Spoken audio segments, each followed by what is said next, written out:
स्वागत है आपका और एक नए वीडियो में और एक नए टॉपिक के साथ। PM Modi's one move destroyed Maldives versus Lakshadweep. अभी ये न्यू की चैनल की ओर से वीडियो है। तो और अभी भाई और न्यू मैडम जो है उसकी चैनल हम पर्सनली उसको पसंद करते हैं। रीजन यही है, वो भी जो वीडियो में है ना भाई बहुत मेहनत करते हैं। इसकी मेहनत की वजह से मैं वीडियो लेके आया हूँ, आपको भी मजा आएगी। न्यूज जो है वो तो आपने टाइटल देख के आप समझ गए होंगे, लेकिन वीडियो दोस्तों लास्ट तक जरूर देखना, क्योंकि इस भाई की मेहनत का फल है और मेहनत जो कर रहे हैं उस मेहनत की सराहना के लिए वीडियो आप लास्ट तक जरूर देख लीजिएगा। और अच्छी लगे तो दोस्तों लाइक और शेयर जरूर से कर दीजिएगा। और भाई की चैनल का लिंक भी आपको डिस्क्रिप्शन में मिल जाएगा, तो आप उसकी चैनल को भी साथ में सपोर्ट कर दीजिएगा। और हमारे चैनल पर पहली बार है, सब्सक्राइब करना भूल गए तो सब्सक्राइब भी जरूर से कर दीजिए। चलिए स्टार्ट करते हैं। बॉयकॉट मालदीव्स ट्विटर पर ट्रेंड हो रहा है। मालदीव्स के इलेक्टेड लीडर्स, मिनिस्टर्स इंडिया के अगेंस्ट ऐसे ट्वीट कर रहे हैं कि खुले में टॉयलेट करना हमारा नेशनल कल्चर है और ये कल्चर हम वेस्ट में भी ले जा रहे हैं। भारत मालदीव्स जितना सुंदर कभी हो ही नहीं सकता। लेकिन क्या ये सच है?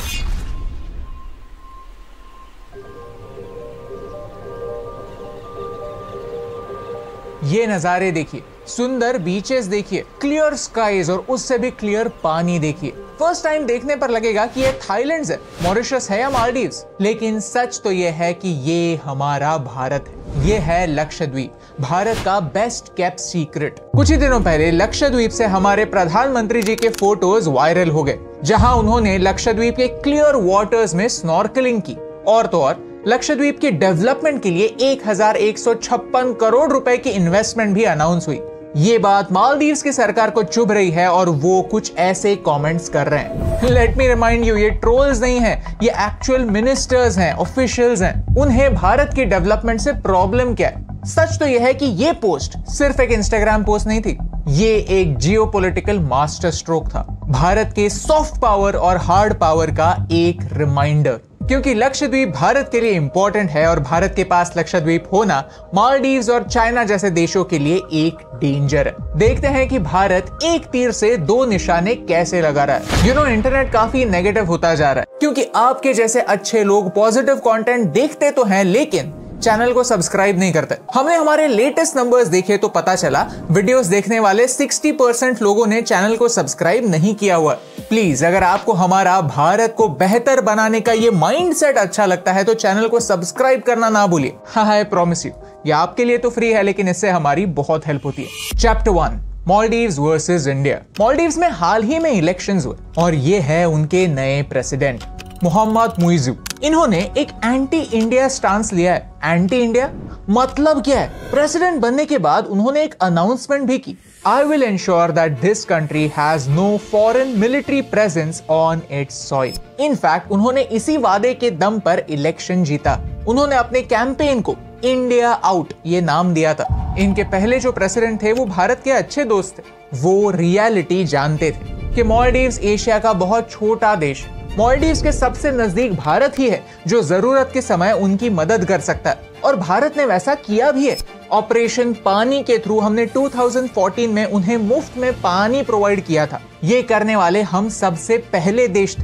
हमने उन्हें कोविड के समय वैक्सीन्स भी दी थी, और वो भी किसी रिटर्न की अपेक्षा न करते हुए।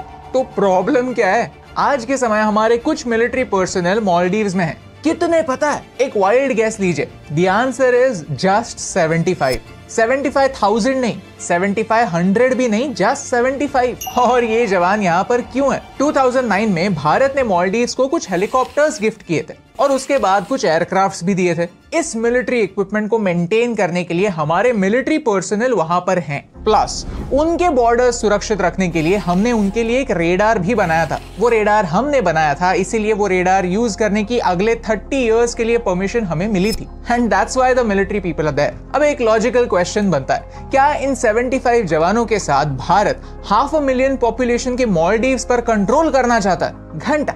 इन जवानों से मालदीव्स को क्या खतरा है हमारी समझ के पर है। अगर आपको समझता है तो आप हमें कमेंट्स में जरूर बताइए ताकि हमारा थोड़ा नॉलेज बढ़े। लेकिन जब इलेक्शन के दौरान फॉरेन मिलिट्री पर्सनल ऐसे शब्द यूज होते हैं तब वोट्स के लिए अच्छा होता है। लोगों के दिलों में डर बैठ जाता है और फिर वोट्स आते हैं। इसीलिए मुइज़ू ने यही स्ट्रैटेजी अपनाई और इलेक्ट होते ही भारत को एक फॉर्मल नोटिस भी भेज दी। कि भाई आपके जवानों को वापस बुला लो, हमें उनकी कोई जरूरत नहीं है। जब मोदी जी ने लक्षद्वीप के फोटोज और वीडियोस अपलोड किए तो मालदीव्स की गवर्नमेंट को मिर्ची लगी। याद रखिए, यहाँ पर मालदीव्स का मेंशन कहीं पर भी नहीं था। इट्स सिंपल, क्या भारत का प्राइम मिनिस्टर भारत के किसी लोकेशन पर जाकर भारत के लोगों को यहाँ विजिट करने के लिए नहीं कह सकता? इसमें मालदीव्स को बुरा मानने की कोई जरूरत नहीं थी, लेकिन फिर भी उन्होंने ऐसे ट्वीट्स करना स्टार्ट किया और फिर हमारे लोगों ने भी बॉयकॉट मालदीव्स कहना स्टार्ट किया। ऑफ कोर्स ये आगे जाकर कितना फॉलो होगा ये तो हमें पता नहीं, लेकिन इससे आप आज का इंडियंस का सेंटिमेंट समझ सकते हैं। मालदीव्स इतना इंपॉर्टेंट क्यों? चलिए मैप देखकर समझते हैं। इंडियन ओशन वर्ल्ड ट्रेड में एक काफी इंपॉर्टेंट भूमिका निभाता है। कई सारे इंपॉर्टेंट सी रूट्स यहाँ से होकर गुजरते हैं। भारत नेबरहुड फर्स्ट पॉलिसी अपनाता है। हमारी नेवी अरेबियन सी और इंडियन ओशन में पायरेट से लड़ती है। कुछ ही दिनों पहले आपने ये रेस्क्यू वीडियोस तो देखे ही होंगे, लेकिन भारत का ये बढ़ता हुआ प्रेजेंस चाइना के डोमिनेंस के मास्टर प्लान के लिए एक थ्रेट है, क्योंकि अब चाइना इकलौता एशियन जायंट नहीं है। ऑफ कोर्स हम टेक्नोलॉजी वाइज आज चाइना को टक्कर नहीं दे सकते, लेकिन चाइना हमें ग्रो होने से पहले ही रोकना चाहता है। इलेक्ट होने के बाद यूजुअली मालदीव्स के प्रेसिडेंट पहले भारत आता है, मानो कि ये ऐसे एक ट्रेडिशन जैसा बन गया है। लेकिन इस बार मुइज़ू ने ये ट्रेडिशन ब्रेक किया। पहले तो वो टर्की गए और उसके बाद अब वो चाइना जाने वाले हैं, यानी उन्होंने भारत को एक बार नहीं दो बार स्नब किया। एक्चुअली स्पीकिंग भारत से ही उन्हें सबसे ज्यादा फायदा होता है। भारत उन्हें बिजनेस भी देता है और एसेंशियल रिसोर्सेज भी। मालदीव्स आने वाले सबसे ज्यादा टूरिस्ट इंडियन होता है। हर 4 में से 1 टूरिस्ट इंडियन होता है। मालदीव्स की इकोनॉमी टूरिज्म फोकस्ड है। फिशरीज और टूरिज्म को मिलाकर उनकी 40% इकोनॉमी बनती है। मालदीव्स को प्रोटेक्ट करने के लिए जब उन्हें रेडार्स बनाने थे तब हमने उन्होंने $50 मिलियन की लाइन ऑफ क्रेडिट दी थी, लेकिन ये सारी बातें भूलकर मालदीव्स चाइना की ओर झुक रहा है। अब आप में से कई लोग कहेंगे कि हमारे कई सारे वीडियोस में चाइना का जिक्र क्यों होता है? चाइना एक ऐसा देश है जिसके बारे में जितना पढ़ा जाए उतना ही उनका सिनिस्टर मास्टर प्लान खुलता जाता है। चाइना हरकतें ही कुछ ऐसी करता है, लेकिन चाइना के बारे में बाद में बात करेंगे। पहले जानते हैं भारत के सीक्रेट वेपन के बारे में। चैप्टर 2, भारत का सीक्रेट वेपन। मालदीव्स की बात बहुत हो गई, अब भारत वापस आता है। लक्षद्वीप भारत के 8 यूनियन टेरिटरीज में से एक है। केरला से बस 360 किलोमीटर दूर 36 आइलैंड का ये एक स्वर्ग है, जिसमें से सिर्फ 10 आइलैंड्स पर लोग रहते हैं। ये सारे आइलैंड्स काफी छोटे छोटे हैं। इनमें से सबसे बड़ा आइलैंड है ये एंड्रोट आइलैंड, जो सिर्फ 4.66 किलोमीटर लंबा है और 1.43 किलोमीटर चौड़ा।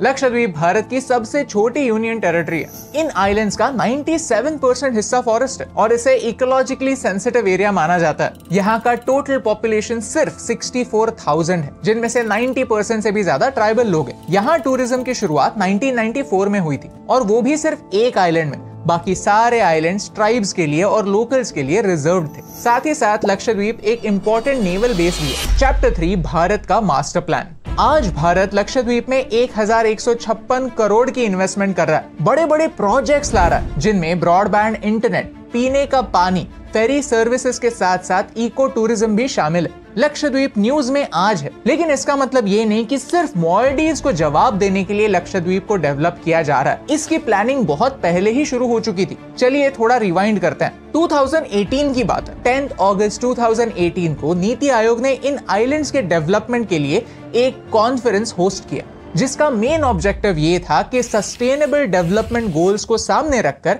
अंडमान और लक्षद्वीप के आइलैंड्स पर इको टूरिज्म डेवलप किया जाए। नीति आयोग का प्लान ही यही था कि ट्राइबल एरियाज को छोड़कर बाकी एरियाज में डेवलपमेंट हो। इसमें अंडमान निकोबार और लक्षद्वीप दोनों यूटीज की बात हो रही थी। यहाँ आपको शायद काला पानी नाम की सीरीज याद आई होगी, जहाँ पर डेवलपमेंट के नाम पर ट्राइबल एरियाज में घुसा जाता है, रूल्स तोड़े जाते हैं और इसका अल्टीमेटली नुकसान हमें ही भुगतना पड़ता है। सीरीज काफी बढ़िया है, लेकिन हमें ये समझना इंपॉर्टेंट है कि नीति आयोग में काम करने वाले लोग एक्सपर्ट्स होते हैं। सालों का स्टडी और रिसर्च करने के बाद ही चीजें अप्रूव होती हैं। एग्जिस्टिंग कंडीशंस और आने वाले थ्रेट्स को स्टडी करके ही कदम उठाए जाते हैं। इस मास्टर प्लान में अलग अलग पैकेजेस यानी अलग अलग स्टेजेस हैं। पैकेज 1 में अंडमान के islands Aves, long, Smith and Ross islands develop होंगे, और दूसरे पैकेज में लक्षद्वीप के बंगाराम, चेरियाम, मिनिकॉय, सुहेली एंड तिनका डेवलप होंगे।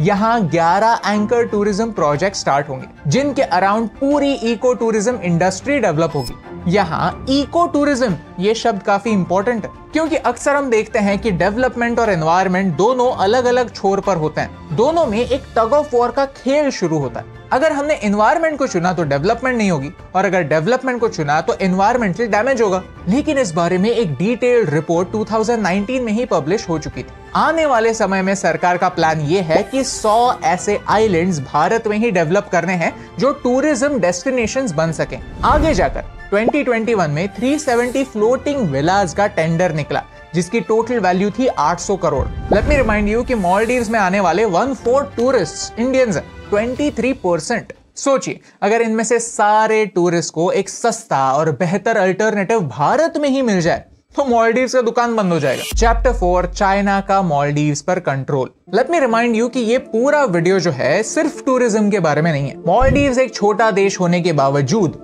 भारत को चुनौती दे रहा है। ये बातें किसी बड़े सपोर्ट के बिना इम्पॉसिबल है। 2008 में ही चाइना ने मालदीव्स का स्ट्रेटेजिक इंपॉर्टेंस जान लिया था। मालदीव्स का सबसे बड़ा एडवांटेज है उसका जियोग्राफिक लोकेशन। ये मैप देखिए, चाइना के पास सब है लेकिन एक चीज नहीं है, और वो है तेल। चाइना सऊदी और दूसरे अरब देशों से तेल इंपोर्ट करता है। ये सारा माल जो है वो इसी रूट से आता है। कल जाकर अगर भारत और चाइना के रिलेशंस और खराब होते हैं और मालदीव्स का सपोर्ट भारत को होता है तो ये चाइना के ट्रेड के लिए बैड न्यूज होगी, क्योंकि चाइना से एक्सपोर्ट होने वाला सारा माल भी मालदीव्स के नजदीक से होकर गुजरता है। आप चाइना की स्ट्रिंग ऑफ पर्ल्स थ्योरी के बारे में तो जानते ही होंगे, जहां चाइना भारत के अराउंड स्ट्रेटेजिक इन्वेस्टमेंट्स कर रहा है, वहां के इलेक्शंस में इंटरफियर कर रहा है और उन्हें इन्फ्लुएंस भी कर रहा है। भारत को ओशन के सब ओर से घेर रहा है। अगर आपको इस वीडियो के बारे में और जानकारी चाहिए तो इस वीडियो में हमने इसे डिटेल में एक्सप्लेन किया। चाइना इंडियन ओशन के आइलैंड नेशंस के साथ दिन ब दिन अपने रिलेशन सुधार रहा है,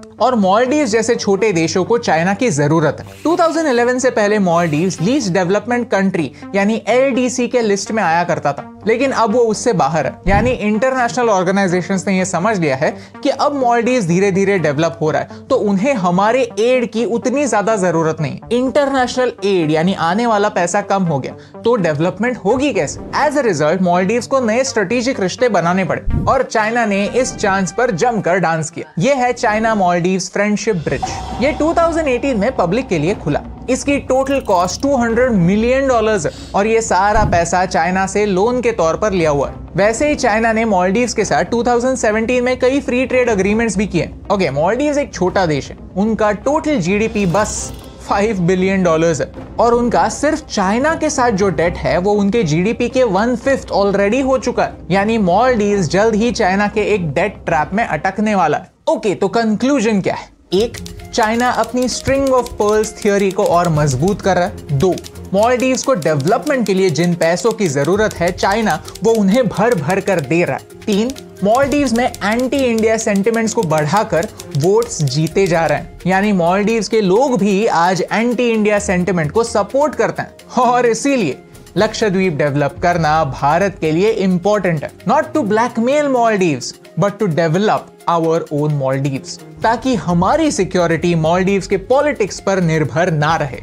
इंडियन ओशन में एक स्ट्रॉन्ग इंडियन प्रेजेंस बना रहे, लक्षद्वीप की डेवलपमेंट हो, और हम इंडियंस के लिए एक सुंदर मालदीव्स अल्टरनेटिव बने, ताकि हम दूसरे कहीं के नहीं यहीं के फोटो शेयर करें और गर्व से कहें ये है मेरा भारत। Chapter 5 conclusion. इस वीडियो की शुरुआत में आपने बॉयकॉट मालदीव्स ये टर्म सुनी होगी, लेकिन लेट मी क्लैरिफाई, पैसा आपका है। आपको जिस देश में जाना है आप वहां पर जा सकते हैं। आपके पैसे को जैसे खर्च करना है आप वैसे कर सकते हैं, लेकिन एक बात जरूर सोचिए कि जहां के लोग इंडिया आउट कैंपेन करने वाले प्रेसिडेंट को इलेक्ट करते हैं, वहां के ही लोगों को आप भर भर के पैसे क्यों देना चाहते हैं? चलिए एक सवाल लेते हैं, मैं भी खुद से पूछता हूँ, आप भी खुद से पूछिए। जब हम बीच पर वेकेशन मनाने की सोचते हैं तो क्यों लक्षद्वीप और अंडमान जैसे नाम हमारे दिमाग में नहीं आते? क्यों हम हमेशा थाईलैंड, मालदीव्स, मॉरिशस के बारे में ही सोचते हैं? यस, पासपोर्ट पर जब अलग अलग देशों का स्टैंप लगता है तो काफी अच्छा लगता है। इंस्टाग्राम पर फोटोज पोस्ट करना फैशनेबल लगता है, इनफैक्ट फैशनेबल है। हम भी कोई संत महात्मा नहीं है, फॉरेन ट्रिप्स किसे पसंद नहीं है। लेकिन प्रॉब्लम यह है कि हमारे बगल में जो है उसकी हमें वैल्यू नहीं है। जो सुंदर है और सस्ता भी, स्वच्छ है और अच्छा भी, उसी को हम इग्नोर कर देते हैं और फिर सोचते हैं अरे फॉरेनर्स भारत क्यों नहीं आते? अगर हम ही हमारे देश की ब्यूटी को देखकर अनदेखा करेंगे तो बाहर के लोग इसे कैसे देख पाएंगे? सच तो यही है, कुछ लोग परदेश जाते हैं और कुछ लोग घर को ही परदेश बनाते हैं। पेट्रियटिज्म, इसका मतलब क्या होता है मुझे पता नहीं, लेकिन मेरे लिए पेट्रियटिज्म सिंपल है। देश को खुद का घर मानो। जैसे अपने घर को साफ रखते हो, दिवाली में सजाते हो और बड़े इंटरेस्ट लेकर दोस्तों को बुलाते भी हो, वैसे ही लोगों को देश में बुलाओ। चलिए थोड़ा बदलाव लाते हैं, खुद को रिमाइंड करते हैं कि दुनिया सुंदर है और हमारा देश भी। जब हम इस देश की ब्यूटी दुनिया के साथ शेयर करते हैं, तब हम भारत का ब्रांड स्ट्रॉन्ग बनाते हैं। 21st सेंचुरी भारत की सेंचुरी, और जैसे जियोपॉलिटिक्स में हमारे लीडर्स का एक रोल होता है, वैसे ही हमारा भी होता है।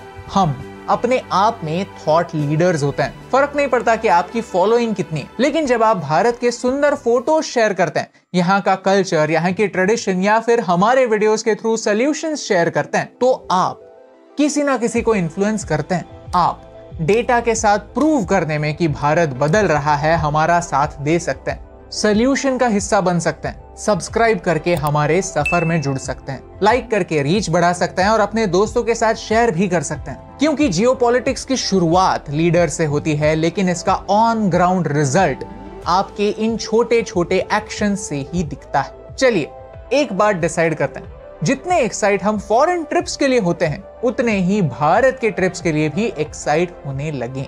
डेवलपमेंट को प्रोत्साहन दे और देश की इमेज सुधारें, और यही इंपॉर्टेंट बात आप तक पहुंचाने से मुझे फर्क पड़ता है। थैंक यू दोस्तों, वीडियो को यहाँ तक देखने के लिए। ये वीडियो लाने का मेरा मकसद यही था, क्योंकि मैंने एक वीडियो में आपको कमिटमेंट किया था कि इसके रिलेटेड जो चाइना, श्रीलंका एंड मालदीव वाला मैंने कल की वीडियो में बताया था, तो उस वीडियो में जो मैंने जिक्र किया था, वो जो जिक्र था इस वीडियो में पूरी डिटेल्स में था। इसीलिए वीडियो हम आपके समक्ष लाए। तो आपको अब तो पता चल ही गया होगा कि मालदीव इतना उछल क्यों रहा है, रीजन क्या है उसके पीछे।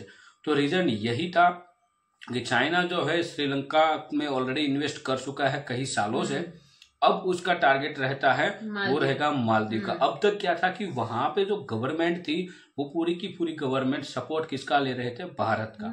लेकिन पहले चाइना ने वहां पे ऑलरेडी बोलते हैं ना क्रेडिट दे दिया है, ऐसे ही डेवलपिंग के नाम पे क्रेडिट दे दिया है। अब उस पे राज करने के लिए वहां पे उसको सरकार चेंज करनी ही थी। अभी फुल्ली सपोर्ट तो ये है किया सरकार का, बिल्कुल चाइना थ्रू। अदरवाइज ये छोटा जो कंट्री है ना, उसको क्या भाई तीसरे कंट्री के साथ ऐसा कुछ बिगाड़ने का कोई मूड नहीं होता। ठीक है, ये बिगाड़ने वाला, सब कुछ करने वाला चाइना है। ठीक है, अब चाइना उसके ऊपर जो भी करे, मालदीव तो गया, मैंने वही वीडियो में बोला था भाई अब मालदीव तो गयो। तो ये वाली चीज हुई है अभी वहां पे।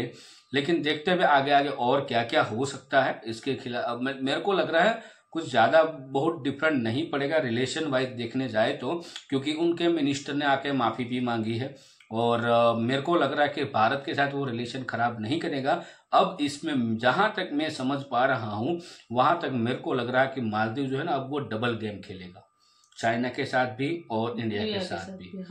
बिल्कुल। और इंडिया को देखो, ये मोदी जी लक्षद्वीप गए थे तो मोदी जी ने ट्वीट करके ऐसा कुछ नहीं बोला था मालदीव के बारे में। मालदीव तो कहीं पर भी जिक्र है ही नहीं, लेकिन आया ही नहीं। ये प्रोपोगंडा करने वाले ही मालदीव के ये जो 3 नमूने थे ना, जिसकी आपने लास्ट पहले की वीडियो में फोटो देखी होगी। हाँ, कोई ऐसे ही पर्सन नहीं है, वो मिनिस्टर है। वो मिनिस्टर ने ऐसे सब मतलब ऐसे अभद्र भाषा यूज करके ट्वीट किया। ये अभद्र भाषा का यूज करना, मोदी जी को पपेट कहना इजराइल का, ठीक है, ये सब कुछ सब हुआ। उसके बाद बॉयकॉट, हमें तो कोई प्रॉब्लम नहीं था भाई। मालदीव ने बोला कि भाई आपके 75 जो सैनिक है, अब 75 भी नहीं थे इतने भी, हाँ एज पर गवर्नमेंट रिकॉर्ड के हिसाब से उतना बोलते हैं, लेकिन उतने भी नहीं थे। एज पर न्यूज जब निकालने की 25 तक ही लोग थे। और उसको जो हमने हेलीकॉप्टर एज ए गिफ्ट दिए थे, उसकी देखभाल करने के लिए, और रडार वहाँ पर रडार हमारा था। हाँ, उसको 30 इयर्स तक हम यूज कर सकते हैं, ऐसा मतलब था वो। और वो भी ऐसे हेलीकॉप्टर नहीं थे। ये जो हेलीकॉप्टर थे, हम उसको फौज जो हमारी आर्मी है उनमें से उसको रिटायरमेंट करने वाले थे। वो वैसे भी आर्मी के लिए कुछ काम के नहीं थी, हाँ, लेकिन आयात निकास में उसका यूज कर सके ऐसा था। तो इसीलिए उसको एज ए गिफ्ट के तौर पे दिया था, क्योंकि वो लोग पैसा दे सके ऐसा था थे नहीं। तो जब ये रिटायरमेंट हेलीकॉप्टर का जैसे ही न्यूज आया था कि ये इतने इतने हेलीकॉप्टर जो है हमारे इंडियन आर्मी में से रिटायर हो रहे हैं, क्योंकि अब वो मतलब लड़ाकू हेलीकॉप्टर नहीं रह पाएंगे ऐसा, तो उन लोगों ने रिक्वेस्ट किया था कि आप हमें दे दो, हमें उसका यूज जो है इमरजेंसी तौर पे करना हम चाहते हैं, तो इसीलिए उसको एज ए गिफ्ट में दे दिए थे, तो उसको वो भी नहीं पसा।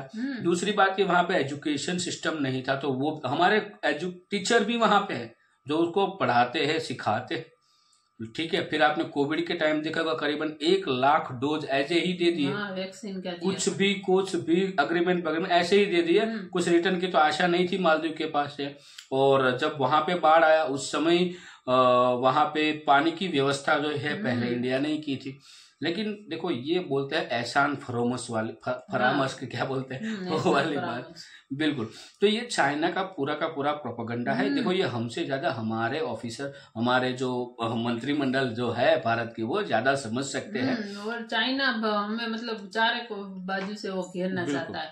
श्रीलंका, ये म्यांमार हो गया, बांग्लादेश, ये मतलब पाकिस्तान। बट ये देख ये हमारा जो लक्षद्वीप वाला जो प्लान है दोस्तों, मैंने उस वीडियो में भी जिक्र किया था। ये जो बात है मोदी जी ने मन की बात रेडियो में भी की थी। यदि आप रेगुलर मन की बात जो सुनते हो तो आपको पता होगा मोदी जी ने ये जब शादी का टाइम स्टार्ट हुआ था उस दौरान उसके जो मन की बात थी उसमें कहीं उसने जिक्र किया था। और ये बात जो है 17 या 18 से ही चल रही है सेकंड टर्म से। हाँ मतलब अब डेवलप करना वो तो कब से नीति आयोग ने मतलब प्लान बना के रेडी रखा है। मतलब बिल्कुल, जो लोग थाईलैंड फिर वियतनाम ये सब जगह पे जाते हैं अब वो आएंगे लक्षद्वीप, क्योंकि टूरिज्म बढ़ेगा भाई। हमारे पास भी बहुत सारे आइलैंड हैं। ये सब मतलब मालदीव ने ही शुरू किया है सबसे पहले। बाकी जो मालदीव के साथ किसी ने कुछ मतलब ऐसा बोला ही नहीं। मालदीव का तो कहा पर नाम भी नहीं। मालदीव के साथ हमारे रिलेशन कभी खराब नहीं थे और कभी हमने मालदीव को कभी गरीब नहीं कहा, कभी कुछ नहीं कहा, कुछ भी नहीं कहा इंडियन लोगों ने। लेकिन वो बोलते हैं ना मालदीव वालों को उंगली करने की बहुत आदत थी, तो अभी भारी पड़ गई। बिल्कुल। तो बाकी दोस्तों इस वीडियो के बारे में आपकी क्या राय है आप हमें कमेंट में लिखकर जरूर बताइएगा। फिलहाल हम आपसे विदाई चाहेंगे, मिलेंगे और एक नए वीडियो में आपके साथ। टिल देन जय हिंद, जय भारत।